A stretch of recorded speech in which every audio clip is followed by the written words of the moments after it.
Good morning, good afternoon, good evening, and welcome to ioRadio with your host, Adam Smith. Today on the show, we're going to talk about a new article that I have written that I've just put up called 10 Facts Crypto Bros Do Not Want to Admit or Talk About. This is a culmination of something I've been wanting to put together for a while because there's a lot of subjects that pro-crypto people really do not want to be discussed or to be illuminated. And I came up with a list of 10 things that if you bring these things up, you are almost guaranteed to have a crypto bro kind of freak out or change the subject or gaslight you. And I'm going to show you how easy it is to make a crypto bro very uncomfortable. Since I have published this list and I've posted it on multiple forums in social media, I have not gotten a single rational counter argument. All I have gotten from crypto people are personal attacks and dismissals. So I think that's kind of a good validation that my list really does have quite a bit of substance to it. And as a result, they can't argue against it, so they have to attack me. So on today's show, we're going to go over this list, and I'm going to share with you 10 facts crypto bros do not want to admit or talk about. Number one on the list is inflation is not always a bad thing. Its causes have much less to do with money printing, and Bitcoin doesn't protect you from it anyway. So inflation is the big boogeyman that a lot of pro-crypto people use as justification for why you should buy into their token scheme.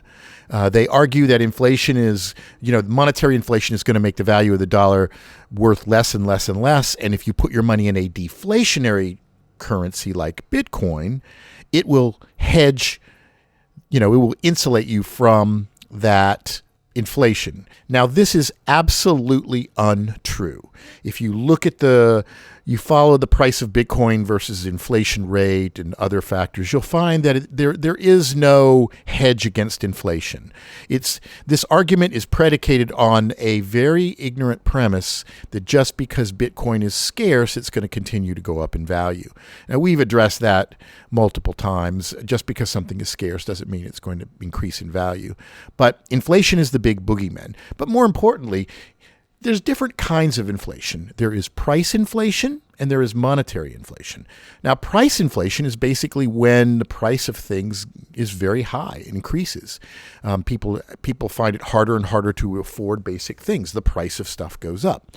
Monetary inflation is when there is more money in circulation physically or virtually, and that increased money floods the market and drives prices up because there's just so much more money. Now, you're probably familiar, if you're into crypto and all the arguments, how crypto bros will love to compare America to these third world countries like Zimbabwe, where they printed up $1 million bills because they had so much monetary inflation. Now, that was obviously an example of an incredibly irresponsible administration just printing more and more and more money. In America, our money system, despite what crypto bros say, is highly regulated. You can't just print money out of thin air. And this is another topic we've addressed multiple times before. So yes, there is inflation happening and inflation goes up and down. Sometimes, though, it's an important thing. For example, we just got through the COVID pandemic, right? There was a huge government program to pay people money that they would have lost, or pay employers money to keep their employees on the books so that when there was a shutdown, it didn't cause massive unemployment, which would have literally kind of ground the economy to a halt. So the program, the PPP program that the government launched, definitely created deficit spending. It definitely ran up the debt and it, put more money in circulation. But if you notice, we got out of this pandemic largely unscathed, which is pretty amazing when you think about it. Most people did not lose their jobs. It was definitely an impact on the community and it affected the supply chain and all that kind of stuff. But we have basically recovered since then very quickly. And now we have great growth. But prices did go up And of course, they haven't come back down, even though we've kind of returned to normalcy with the supply chain. Why is that? Is that because of monetary inflation? No, it's because of corporate greed is the most likely reason. Gas prices went up, but, at the same time, oil company profits were at record levels. So basically, you've got corporations that are jacking prices up and making even more money for their principal shareholders at the cost of the middle class. That's not monetary inflation that's causing that. That's corporate greed. And the same thing with wages. If wages are not rising to meet the cost of goods, that's not necessarily monetary inflation that's the cause of that. That is corporate greed. Maybe there's plenty of workers and they can afford to pay people less because there's more competition for jobs. I don't know. But unemployment is also at a very low rate now too. So there's a lot of factors that tend to indicate that the inflation that we're feeling is what's called greedflation. It's not Bidenomics. It's not government's money printer. It's just corporations are becoming more and more greedy, and they're jacking prices up, and they're reducing portions of products, and they're doing everything they can to squeeze more profit. And that profit is not trickling down to the workers in the forms of increased wages at the rate that it probably should. So there's definitely problems, but suggesting that this Bitcoin is going to fix it is absurd. So inflation is helpful in some instances, like during the pandemic. Also, as you have more workers, you need more money in circulation so that people can have money. So the money increases, but also wages increase and prices increase. Everything increases. So that's not necessarily a bad thing. In 1900, the average family income was $4,000. Now it's 70,000 plus. It's actually over 80 now. But as of 2021, it was 70,000. So again, inflation doesn't happen in a vacuum, but crypto bros would tell you that inflation is just this bad thing. So first off, they lack a fundamental understanding of the different types of inflation. And this is something that a nuanced discussion that they don't want to get into. So that's our number one. So the number two fact is the crypto industry has its own inflation and infinite money printer. And this is like irony of ironies, right? And this has to do with stablecoins, Tether, USDC, USDT. These coins, the only reason they exist is to get around money laundering laws. If crypto was legit and liquidity came from non-criminal sources, then the banking industry would be able to properly embrace it. But that is not the case. And this is where you get these stable coins like Tether. Now, Tether is not even a U.S. company. It's based in the British Virgin Islands. It's been actually prohibited from conducting business in the United States in many areas. It was sued by the New York Attorney General for fraud and lying about their reserves. And it's just a shady company that is largely unregulated. But they keep printing more and more Tether, USDT, and injecting it into the market because 90% of all the crypto trades at all the major exchanges are not between actual money and crypto. They're between stable coins and crypto. So what you have here is you have a proxy for liquidity that's run by a small number of companies who claim to have reserves backing these tokens up. For every USDT that's minted, there's supposed to be $1 that is stored as backing. The problem is this company has never been audited properly. There is no formal independent audit in the history of Tether. They'll produce an attestation, which is inconclusive and doesn't prove anything. So you've got all these stable coins that are floating around pretending to be money. In the last week, they have printed over 10 billion USDT. And we don't know where any of that liquidity is. There's rumors it's here and there. Some of it's in T-bills, so-and-so. But there's really no formal independent audit, and that's the way these things must be processed. An independent audit will prove this. So you have all of this phony monopoly money that is pumping up the crypto market. And that's, in essence, the infinite money printer that crypto accuses the Fed of doing. So it's another example of psychological projection. The crypto industry has tremendous inflation in it. We have no idea what the actual organic price of Bitcoin would be if it weren't for these billions and billions of stable coins that are being traded as if there's real money, despite nobody ever seeing that money. So that's fact number two. Fact number three, which is another recurring theme on our show, blockchain is still a solution looking for a problem. And, we've talked about this over and over and over.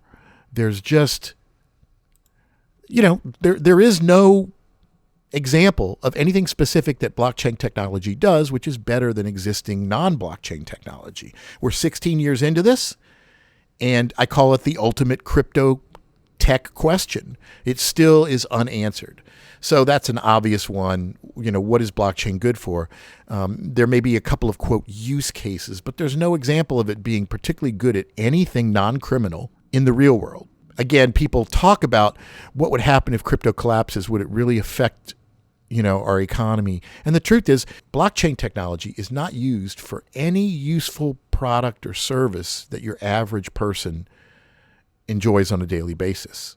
So if all of crypto and all of blockchain disappeared, it would not really impact our normal operating day. In contrast with, say, the housing crisis, which affected mortgages and top-level banks and stuff like that, that's not really a situation we have to worry about with blockchain.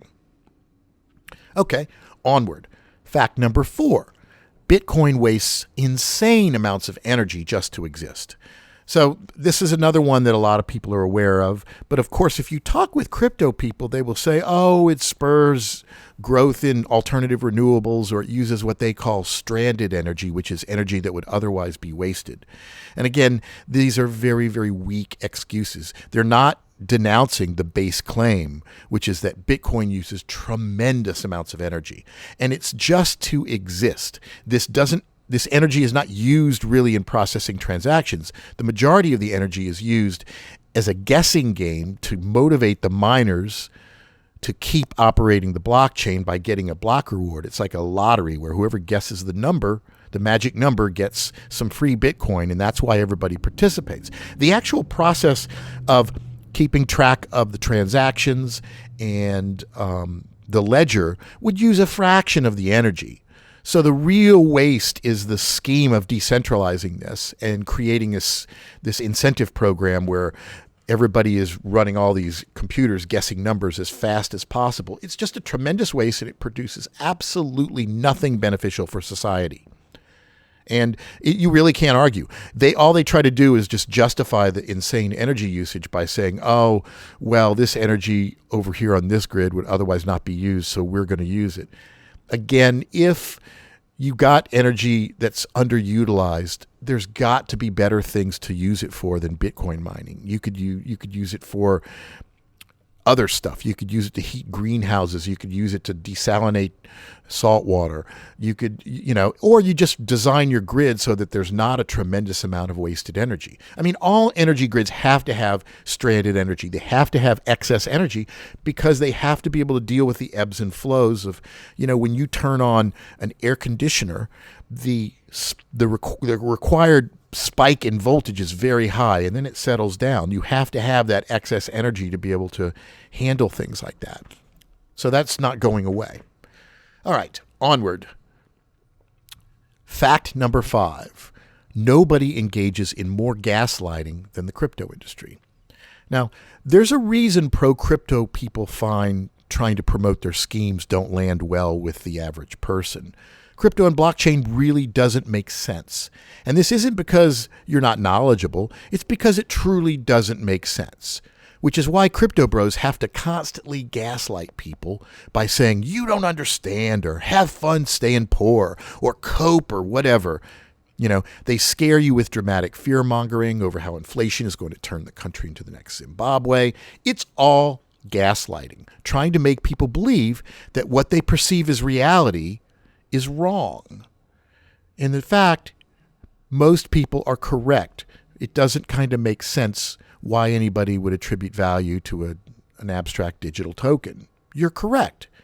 But they will gaslight you. You don't understand. You need to sit through this 45-minute video on the history of money. Have fun staying poor.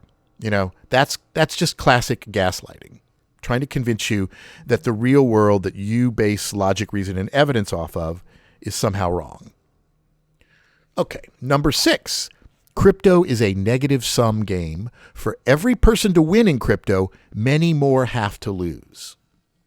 So The world of crypto is filled with catchy slogans from HODL, H-O-D-L, which stands for hold on for dear life or hold and don't sell, to WAGMI, we're all going to make it. These slogans are part of the cult-like aspect of crypto to distract you from the actual math involved in how Bitcoin's return on investment model actually works. The idea we're all going to make it, that everybody in crypto is going to come out ahead, is just patently false. And I mean, you can look at it in the most simplest terms, okay?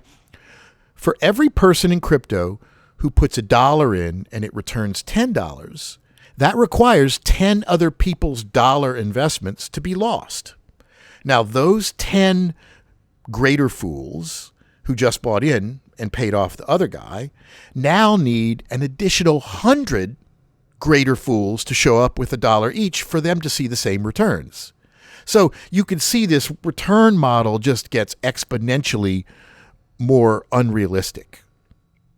And this is the exact ROI model of a Ponzi scheme. You pay people that got in early with money that comes in from people later. And if you still expect to get these really impressive returns, that means there's going to have to be a lot more people and or a lot more money put in. And at some point, you're inevitably going to run out of people or money. And when you do, the scheme is going to collapse. It's an inevitability. It's a mathematical certainty. Now, a lot of people will think, hey, we are nowhere near running out of greater fools. And you may be correct about that. But there are so many different ways for this scheme to collapse. It's not just simply the Ponzi scheme collapsing. The values have to constantly increase or else the miners can't even make money operating. The amount of competition in the mining industry where they're wasting so much electricity, I think it's somewhere between $60,000 and $80,000 per Bitcoin they have to make. And remember, every couple of years, the mining reward is cut in half. So that means that every couple of years, the price has to double or more just to maintain the status quo. And again, what is the basis for the price of crypto being the price of crypto?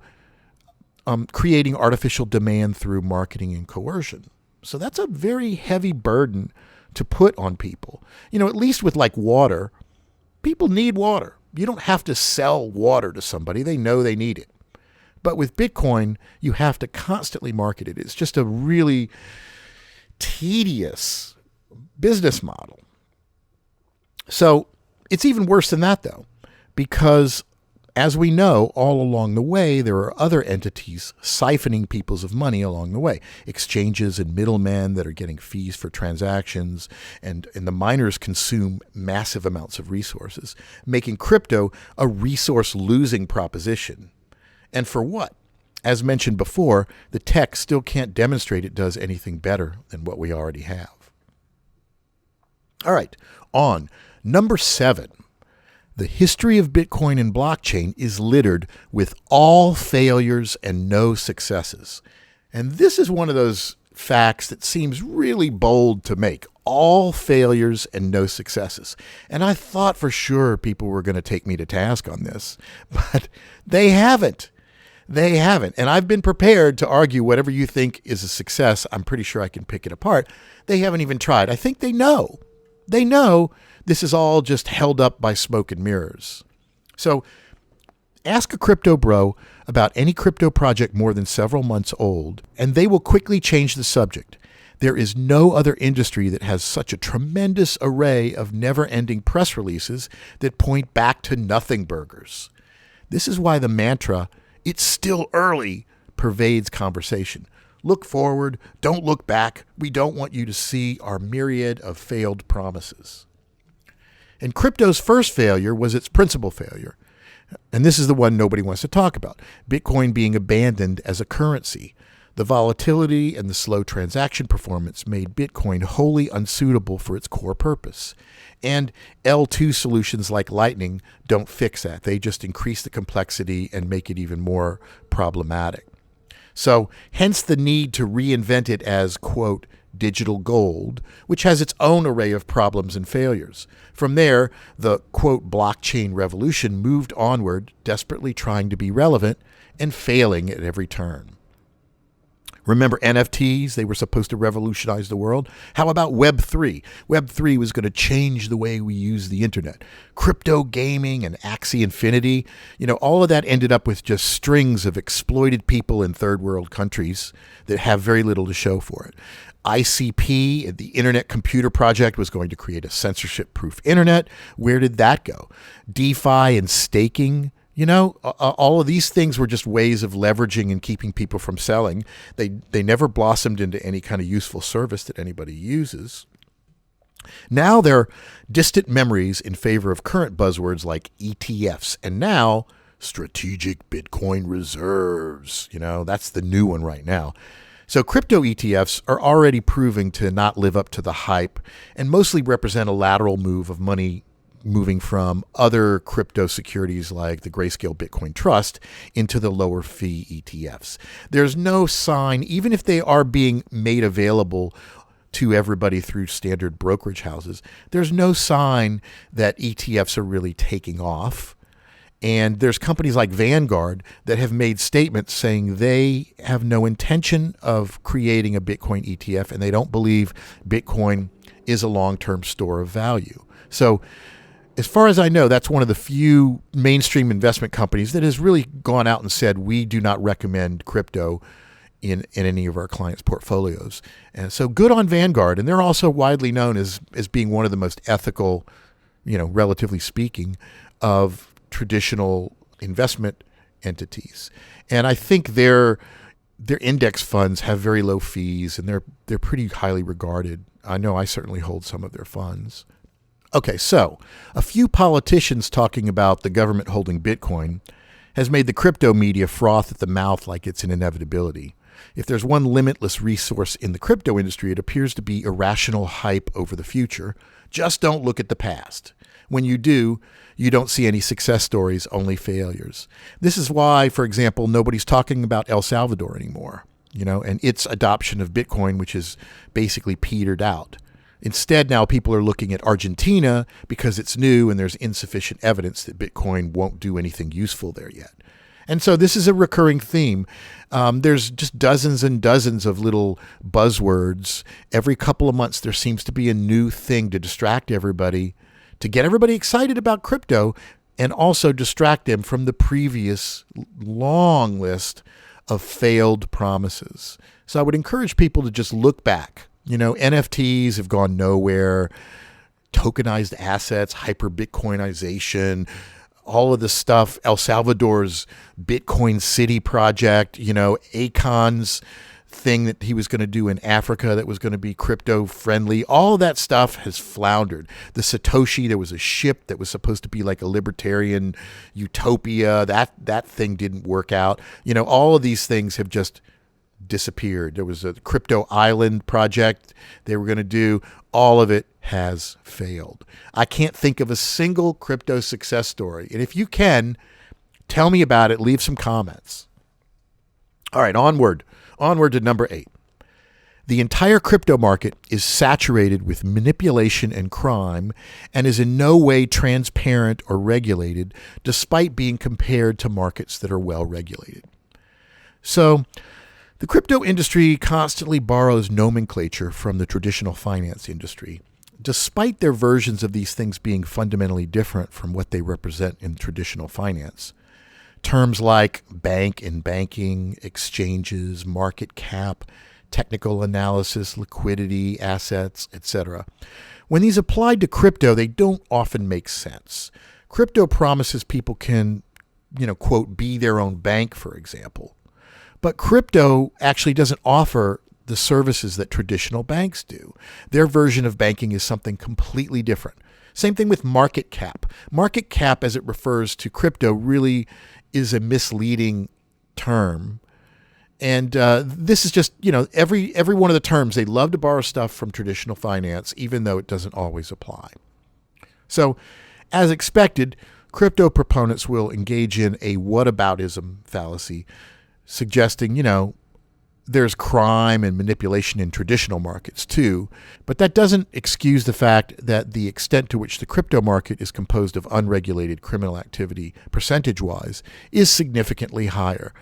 There's a study out that suggests between 23 and 45% of all crypto activity can be traced back to criminal operations. Now, granted, there's a lot of fiat that's used criminally too, but it also runs the entire world, whereas crypto doesn't, and almost half of it can be traced back to criminal activity. So this market has not very, I can't even say very many, none. It has no redeeming value to traditional non-criminal society. There's also a really good article that John Reed Stark wrote, who former cybercrime head of the SEC, where he talks about how crypto exchanges, despite being called exchanges and borrowing all these terms, are not in any way protected or regulated like traditional brokerage houses and banks. And it's a real misnomer for them to borrow this terminology and mislead people into thinking that they have the same protections at, say, Coinbase that they would have at Robinhood or E-Trade. It's just not true. So, number 9, not all Bitcoin is equal. Some is toxic and unredeemable. This is something that I addressed in a previous episode when I talked about the ticking crypto time bomb. You know, one of the side effects of having an immutable public ledger is that all Bitcoin transactions are recorded and available for examination. This includes transactions involving criminal activity such as sanctions violations, dark market exchanges, fraud, cyber terrorism, ransom payments, etc. Criminals are widely using Bitcoin as the preferred method of making large cross-border payments. But converting that crypto back into useful money is becoming an ever difficult thing to accomplish. There are fewer and fewer places that aren't using KYC and AML rules, so more and more blockchain analytics companies are examining the transactions and tracing the movements of crypto through the market, cross-referencing this with known criminal activity, and compiling blacklists of wallets involved in this activity. This means you never know if you move your money into something, if, boop, it gets locked, and suddenly you're associated with some kind of criminal activity. That's the downside of this immutable ledger.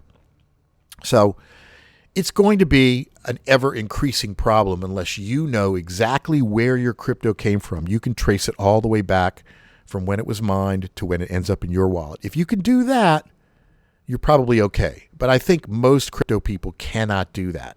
And this is something that's going to really upset them. And again, it also plays into the crypto schemers' hands, because with liquidity being such a precious commodity, now they've got even more excuses to not cash people out. 72% of your wallet appears to come from dark money sources or something that we don't allow. I'm sorry, sir. We cannot cash you out. I'm sorry. That's going to be an ever-increasing thing. And last but not least, fact number 10. The vast majority of the world still doesn't care about Bitcoin regardless of the price. At the end of the day, all crypto proponents have is number go up. We've already explained that this number is the result of manipulation and stablecoin inflation. But more importantly, if every cryptocurrency on the planet disappeared tomorrow and was utterly worthless, not a single important non-criminal product or service anywhere in the world would be affected. I cannot stress this enough.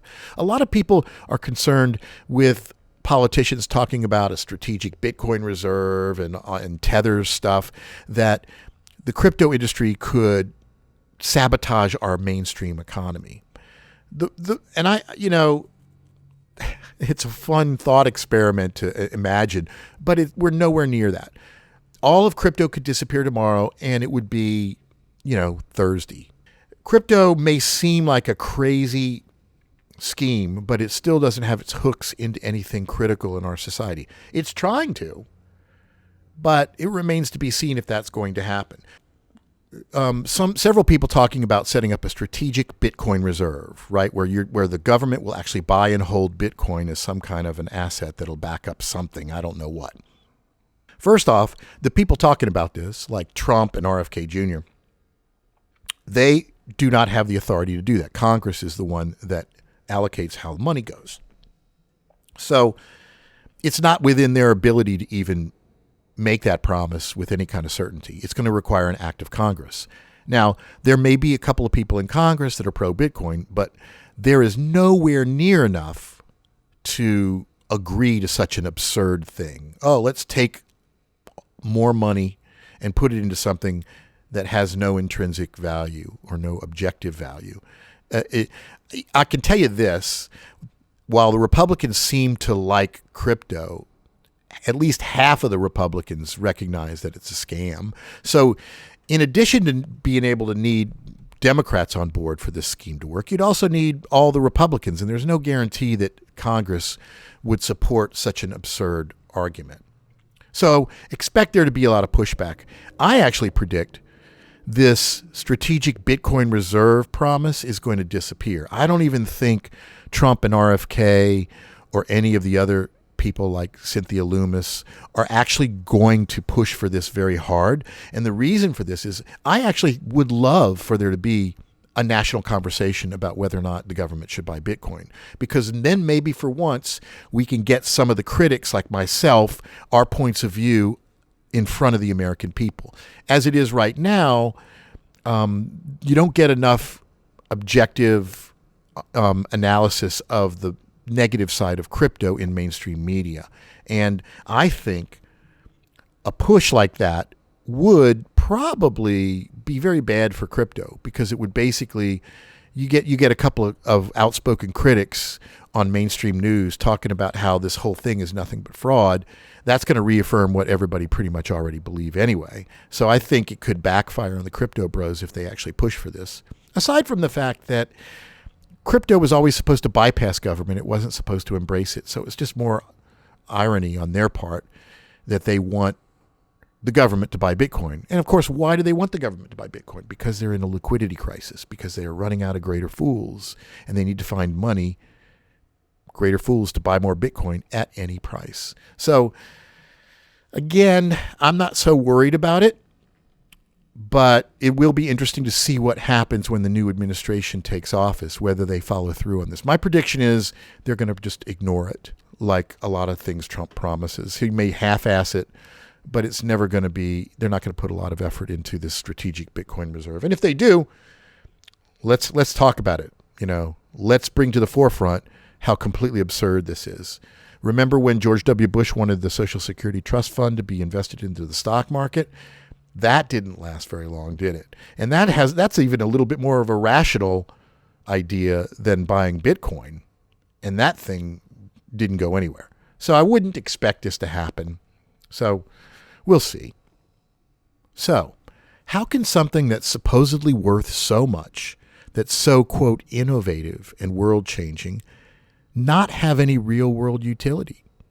Why are people dismissed and told, you don't understand, when they ask this basic question? Well, the answer to that is fact number 5. There's a lot of gaslighting in the crypto industry. So there you have it. 10 facts that crypto bros do not want to talk about. And I'll just go over them all again from the beginning. Number 1, inflation is not always a bad thing. It has less to do with money printing, and Bitcoin doesn't protect you from it. Number 2, the crypto industry has its own inflation and infinite money printer with stablecoins. Number 3, blockchain is still a solution looking for a problem, and nobody can cite anything it's uniquely good at. Number 4, Bitcoin wastes insane amounts of energy just to exist, and it does nothing positive for society in the process. Number 5, pro-crypto people just constantly gaslight people. Rather than talk honestly and produce evidence for their claims, they just tell you you don't understand or have fun staying poor. It's really a very disingenuous process there of promoting their scheme. Number 6, crypto is a negative-sum game. It's basically a Ponzi scheme if you treat it like an investment. For every person to win in crypto, many more have to lose. This argument that, when crypto hits its all-time high, everybody is a winner is not true, because until you cash out, you do not know if you are going to be ahead. And we know there's not enough liquidity in this market. That's why none of these stable coins will ever be audited.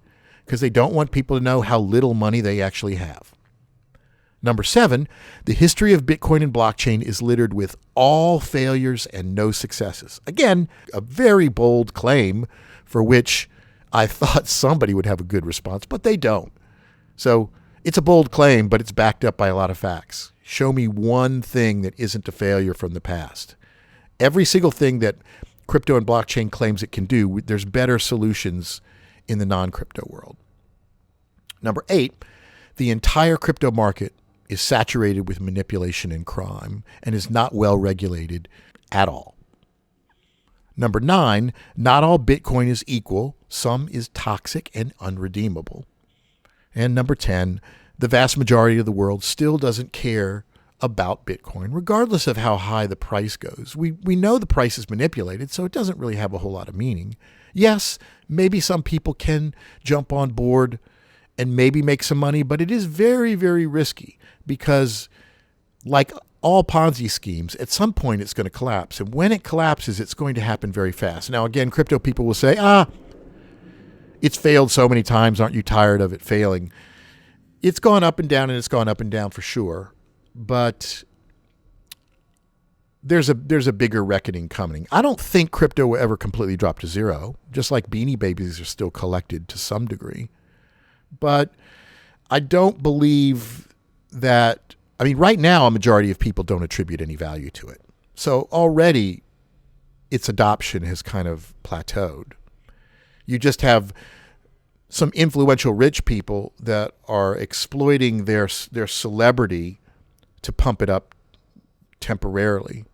But I think all these people will get out for good when they finally realize they can't squeeze any more out of it. We'll just have to wait and see. So that's where we're at. Be sure to have these dialogues, talk with other people. And if you have any other comments or questions, feel free to email me, adam@ioRadio.org.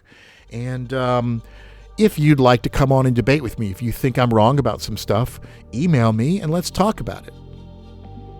Until next time, once again, I want to thank everybody for tuning in and listening. And be sure to subscribe to both the YouTube channel as well as our podcasts, which are on all the major platforms: iTunes, Amazon Music, Spotify. Just search for ioRadio, and you should be able to find it. Or you go to the website, ioRadio.org. You'll find links to all of the podcast platforms and everything like that. And be sure to visit the YouTube channel. It's YouTube/American Scream Video. You can find a link to that at our main site, which is ioRadio.org, or the site for my documentary, which is called Blockchain Innovation or Illusion. That's at blockchainii.com. And again, thanks very much for your support. And if you would like to appear on the show, or you want to debate, or you want to discuss anything, email adam@ioRadio.org.